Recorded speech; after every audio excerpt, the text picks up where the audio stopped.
Okay, so Kim, thought for the day. Un aplauso.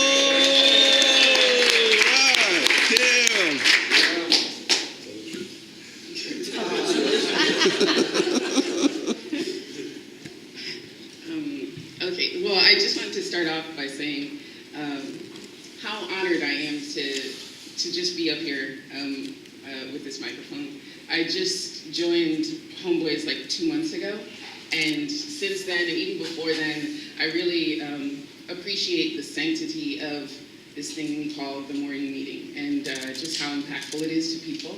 So I am honored to be here.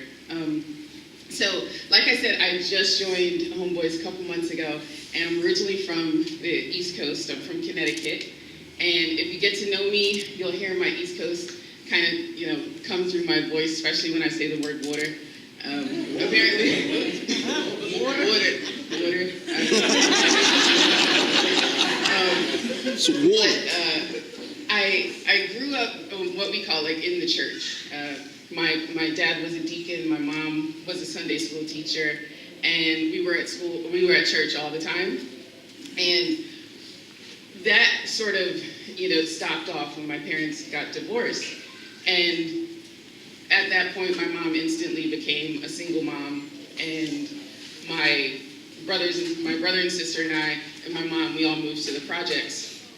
And during that time of my life, I was exposed to a lot of stuff that I know now a child should not be exposed to. But when I think about my childhood and about really what kind of kept me from going down the wrong path, I think about the fact that I always would rely back on the stuff that I was exposed to at church. And one of the things that really gave me a lot of comfort was when I would think about the elderly women who would always encourage people.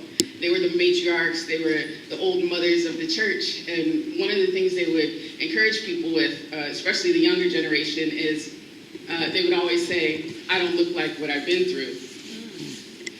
And when I think about that, I don't look like what I've been through, it really resonates with me. And especially since the time that I've been here at Homeboys, and I've gotten to know so many people and hear even little bits of their story and share my own story, that phrase just keeps coming back in my mind. I don't look like what I've been through. And I think it's so true of so many people, because when they share their stories, I'm like, whoa, I would have never thought you've been through those kinds of things. You've seen those things. And it's not to deny our past. It's not to try to play off all these things that have kind of shaped who we are, because who we are is beautiful. All the experiences that make up who we are is, it's your beautiful journey. But it's about not allowing those things to define who you are.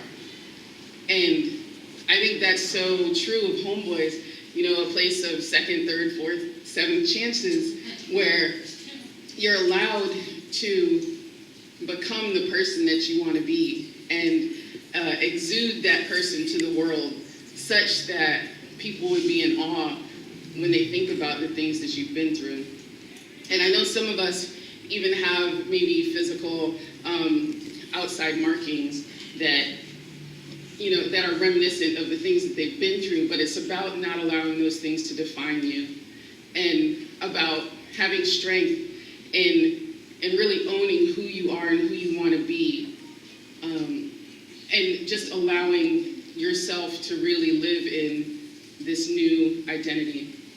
So I want to encourage everyone with just the reality that as long as we, and myself included, continue on this journey, on this path of reconciliation, of renewal, of transformation, as long as you stay dedicated to that, then one day you too will wake up and look around and realize, I don't look like what I've been through.